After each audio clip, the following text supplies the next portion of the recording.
Hello दोस्तों और प्यारे बच्चों। आज की कहानी है दुश्मन का स्वार्थ। तो लो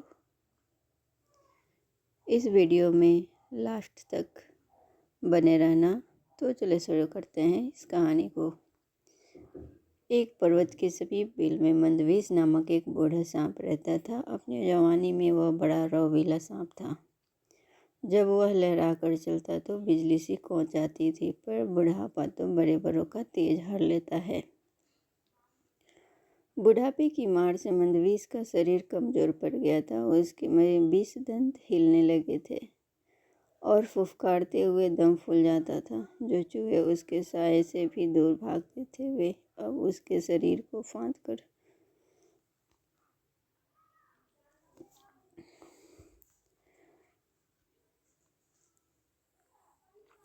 कर उसे चिढ़ाते हुए निकल जाते। पेट भरने के लिए चूहों के भी लाले पड़ गए थे। मंदवीस इसी उधेड़ बुन में लगा रहता कि किस प्रकार आराम से भोजन का अस्थायी प्रबंध किया जाए। एक दिन उसे एक उपाय सूझा और उसे आजमाने के लिए वह दादुर सरोवर के किनारे जा पहुंचा। दादुर सरोवर में मेढकों की भरमार थी। वहाँ उन्हीं का राज था। मंदवीस वहाँ इधर उधर घूमने लगा। तभी उसे एक पत्थर पर मेढकों का राजा बैठा नजर आया। मंदवीस ने उसे नमस्कार किया। महाराज की जय हो। मेढक राज चौंक गया। तुम तो हमारे बैरी हो, मेरी जय का नारा क्यों लगा रहे हो? मंदवीस विनम्र स्वर में बोला, राजन, वे पुरानी बातें हैं। अब तो मैं आप मेढकों की सेवा करके पापों को धोना चाहता हूँ, शराब से मुक्ति चाहता हूँ। ऐसा ही मेरे नागगुरु का आदेश है। मेढक राज ने पूछा, उन्होंने ऐसा विचित्र आदेश क्यों दिया? मंदवीस ने मनगढ़ंत कहानी सुनाई। राजन, एक दिन मैं एक उद्यान में घूम रहा था। वहाँ कुछ मानव बच्चे खेल रहे थे। गलती से एक बच्चे का पैर मुझ पर पड़ गया और बचाव स्वभाववश मैंने उसे काटा और वह बच्चा मर गया। मुझे सपने में भगवान श्री कृष्ण नजर आए और श्राप दिया कि मैं वर्ष समाप्त होते ही पत्थर का हो जाऊंगा। मेरे गुरुदेव ने कहा कि बालक की मृत्यु का कारण बनूं। मैंने कृष्ण जी को रुष्ट कर दिया है, क्योंकि बालक कृष्ण का ही रूप होते हैं।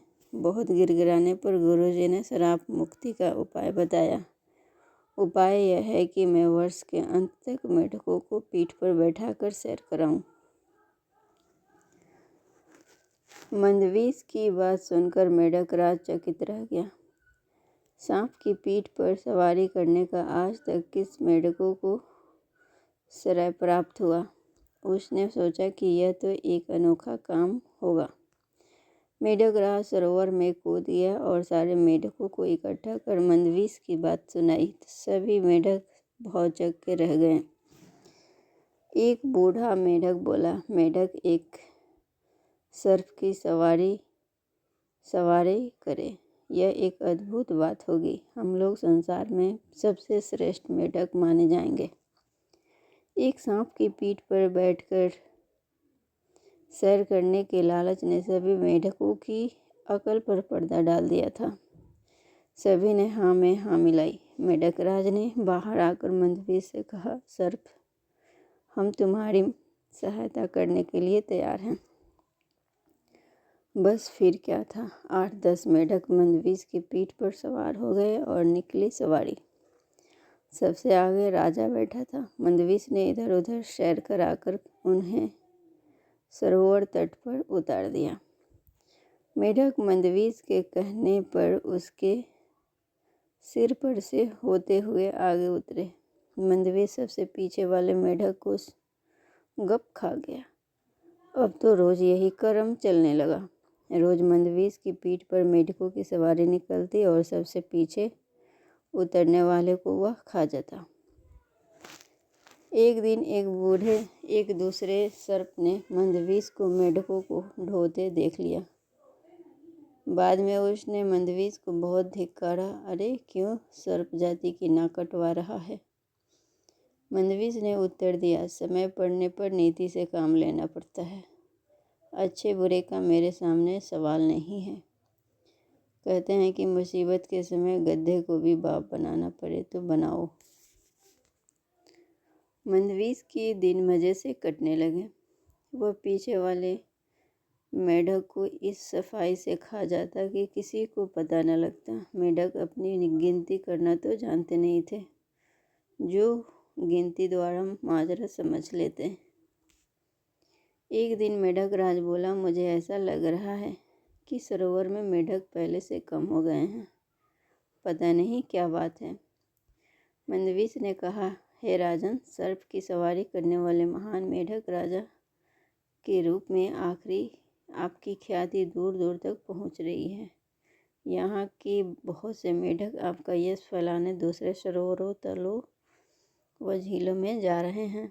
मेढक राज की गर्व से छाती फूल गई। अब उसे सरोवर में मेढकों के कम होने का भी गम नहीं था। जितने मेढक कम होते जाते वह यह सोचकर उतना ही प्रसन्न होता कि सारे संसार में उसका झंडा गर रहा है। आखिर वह दिन भी आया जब सारे मेढक समाप्त हो गए। केवल मेढक राज अकेला रह गया। उसने स्वयं को अकेले मंदवीस की पीठ पर बैठा पाया तो उसने मंदवीस से पूछा, लगता है सरोवर में मैं अकेला रह गया हूँ। मैं अकेला कैसे रहूँगा? मंदवीस मुस्कुराया, राजन, आप चिंता ना करें, मैं आपका अकेलापन भी दूर कर दूँगा। ऐसा कहते हुए मंदवीस ने मेढक राज को भी गप से निकल गया और वहीं भेजा जहाँ सरोवर के सारे मेढक पहुँचा दिए गए थे। इस कहानी से यह सीख मिलती है कि शत्रु की बातों पर विश्वास करना अपनी मौत को दावत देना है। तो दोस्तों, ये कहानी कैसी लगी आप कमेंट बॉक्स में ज़रूर लिखें और मेरे चैनल को लाइक, शेयर और सब्सक्राइब करें। Thanks for watching.